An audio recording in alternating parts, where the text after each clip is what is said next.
Youth Congress സംസ്ഥാന അധ്യക്ഷൻ രാഹുൽ മാങ്കൂട്ടത്തിനെതിരെ വീണ്ടും കേസെടുത്തിരിക്കുന്നു. കലാപാഹ്വാനത്തിനാണ് പൂജപ്പുര പോലീസ് കേസെടുത്തത്. അതേസമയം സമരം ശക്തമാക്കാനാണ് യൂത്ത് കോൺഗ്രസിന്റെ തീരുമാനം. സമരപരിപാടികൾക്ക് രൂപം നൽകാൻ പോകുന്നു. ഇപ്പോൾ വരുന്ന വാർത്തയാണ്. റോഷിപാൽ നമുക്ക് പോകുന്നുണ്ട്.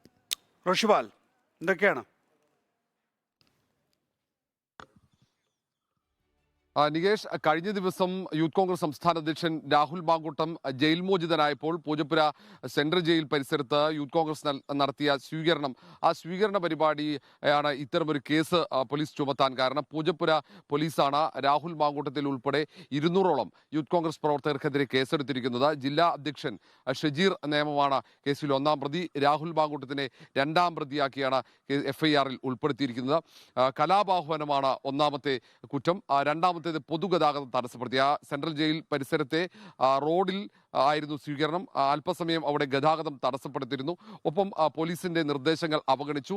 പോലീസിന്റെ കൃത്യനിർവഹണം തടസ്സപ്പെടുത്തി. അവിടെ സ്ഥാപിച്ചിരുന്ന ജയിൽ ജീവനക്കാരുടെ സംഘടനയുടെ ഫ്ലക്സ് ബോർഡുകൾ നശിപ്പിച്ചു എന്നടക്കമുള്ള കുറ്റം ചുമത്തിയാണ് കേസ്. ജാമ്യം ലഭിക്കാവുന്ന കുറ്റങ്ങൾ മാത്രമാണ് ചുമത്തിയിട്ടുള്ളത്. ഏതായാലും യൂത്ത് കോൺഗ്രസ് പോലീസിനെതിരെയുള്ള സമരം കൂടുതൽ ശക്തമാക്കാൻ തീരുമാനിച്ചിട്ടുണ്ട്. അടുത്ത ദിവസം നാളെ ഉച്ചകഴിഞ്ഞ് 2 മണിക്ക് KPCC ആസ്ഥാനത്ത് യൂത്ത് കോൺഗ്രസ് ഭാരവാഹി യോഗം ഓക്കെ റോഷിപാൽ.